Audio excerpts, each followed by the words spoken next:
आइए अपने इस वीडियो में हम चंद्रगुप्त मौर्य की सेना के बारे में बात करते हैं। सेना में क्या क्या व्यवस्थाएं थी। पहले वाले वीडियो में उनके शासन के बारे में बात किए थे कि मौर्य साम्राज्य की स्थापना चंद्रगुप्त मौर्य की थी। इस वीडियो में हम बात करते हैं उनके सेना में क्या क्या था और कैसा था, कहाँ तक राज्य था, किसने किसने राज्य था। इस वीडियो में इसका हम बात करते हैं। सबसे पहले बात करते हैं कि चंद्रगुप्त मौर्य की सेना में मौर्य साम्राज्य की सैन्य व्यवस्था क्या थी। मौर्य साम्राज्य की सैन्य व्यवस्था में पदाती थे 60,000। पदाती उसको कहते हैं जो युद्ध करने के लिए पैदल लड़ पड़ते हैं, सेना लड़ पड़ते हैं, जो पैदल जैसे भाला तलवार लेकर दौड़ते हैं, उन्हें हम क्या कहते हैं, पदाती। जो पद यात्रा करके लड़ने के लिए जाते हैं, युद्ध करने जाते हैं। उनके सेना में कितने थे पदाती?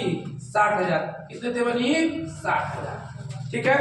अब घुड़सवार यानी सैन्य व्यवस्था में जो घोड़ा लेकर युद्ध करने वाले थे या घोड़ा से जाने वाले थे, तो उनके सेना में घुड़सवार थे 30,000। मौर्य साम्राज्य चंद्रगुप्त मौर्य की सेना में कितने घुड़सवार थे? 30,000। ठीक है। और हाथियां थी 9,000। 9,000 हाथी थी। अभी ऐसा देखा जाए कि गोपालगंज जिला में 9,000 हाथी हो तो 9,000 हाथी नहीं मिलेगी, जबकि उनके राज्य में चंद्रगुप्त मौर्य की सेना में कितनी हाथियां थी? 9,000 हाथियां थी। ठीक है। और 8,000 रथ थे। कितने रथ थे? 8,000। सब कहीं आने जाने के लिए, युद्ध के लिए बनाए गए थे रथ थे। ठीक है। बहुत बड़ी सेना थी, विशाल सेना थी चंद्रगुप्त मौर्य की सेना। ठीक है। उसके बाद से देखते हैं कि मौर्य ने एक ऐसी साम्राज्य की स्थापना की थी जिसकी सीमा अफगानिस्तान तक विस्तृत थी। यानी इतना बड़ा राज्य था जो अफगानिस्तान तक था। कहां तक था? अफगानिस्तान तक विस्तृत था। उस समय अखंड भारत था। ठीक है। उस समय अखंड भारत था तो पूरा बड़ा भारत था। अब देखो उसके बाद आगे कह रहा है कि मौर्यों ने भारत में 137 वर्ष तक राज किया। कुछ ऑब्जेक्टिव में क्वेश्चन आता है कि मौर्यों ने भारत में कितने वर्ष तक राज्य किया? 137 वर्ष तक राज्य किया। ठीक है। अब किस तरह राज्य बने? ठीक है। जिन्होंने कितने राजाओं ने राज्य किया, कुछ का देते हैं, यहाँ पर दे दिया गया, कुछ का नाम दिया है। सबसे पहले मौर्य साम्राज्य की स्थापना की थी चंद्रगुप्त मौर्य। ठीक है। पहला राजा थे कौन? चंद्रगुप्त मौर्य। उसके बाद उनका अगला उत्तराधिकारी उनका पुत्र बना कौन? बिंदुसार। उनका पुत्र ही जो बना कौन? अशोक। ठीक है। ये भी राज किया। ये अपने 99 भाइयों का हत्या करके उसके बाद राजा बना। ठीक है।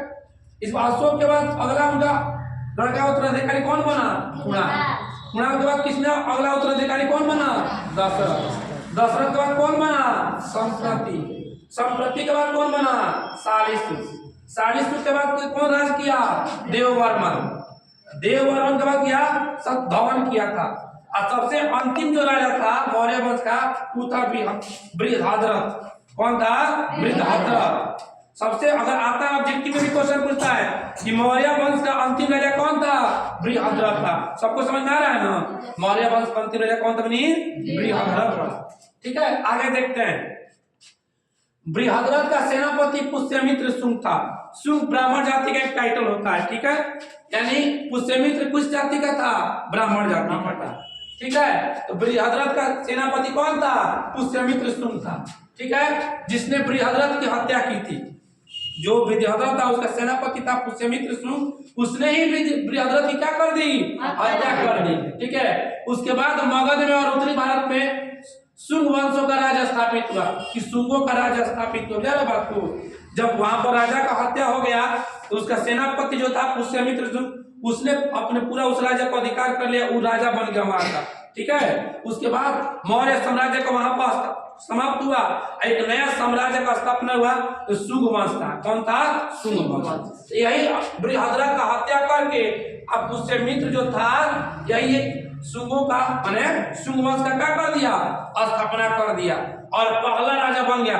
शुंग वंश का पहला राजा कौन बन गया? पुष्यमित्र शुंग। जो जाति से कौन से जाति का था? ब्राह्मण जाति का था। ठीक है। अब देखो इसमें जितना भी राजा हुए थे अशोक की सब बौद्ध धर्म को मानते थे। इसमें बौद्ध धर्म का प्रचलन था। किस धर्म का प्रचलन था? बौद्ध धर्म का प्रचलन था। ठीक है।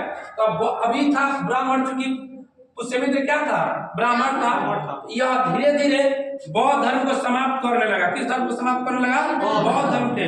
उसके अनुयायियों का धीरे धीरे उस पर अंकुश लगाने लगा। ठीक है।